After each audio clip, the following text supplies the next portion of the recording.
திருச்சி கிழக்குல வந்து விஜய் அவர்கள் அவரோட ஸ்பீச்சை முடிச்சுட்டு போகும்போது 2026 எலெக்ஷன்ஸ்ல பிரச்சாரம் எப்படி இருந்துச்சோ அவர் ரோட் ஷோ போகும்போது எப்படி இருந்துச்சோ அதே மாதிரி தான் நேற்று இருந்துச்சு. மக்கள் அதே வரவேற்பு தான் இந்த 20 நாள் ஆட்சிக்கு அப்புறமும் அவர் கொடுக்குறாங்க. அதே மாதிரி மற்ற கட்சி கூட்டங்கள் அரசு விழாவில் வந்து வெளியில் அந்த டெக்கரேஷன்ஸ்லாம் இருக்குல்ல சார், அந்த தோரணம்லாம் கட்டியிருப்பாங்க. வாழைப்பூ, வாழை மரம், என்னென்ன காய்கறி எல்லாம் வச்சு ஒரு டெக்கரேஷன் பண்ணியிருப்பாங்க. அதில் வந்து அந்த கட்சி கூட்டம் முடிஞ்ச உடனே இல்லை அரசு விழா முடிஞ்ச உடனே அங்கே வர மக்கள்லாம் எடுத்துகிட்டு போயிடுவாங்க.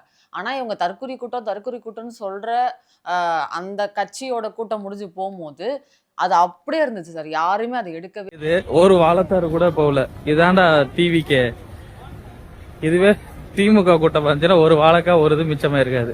கொடி எடுத்துட்டு இதுதாண்டா டிவிக்கே கூட்டம்.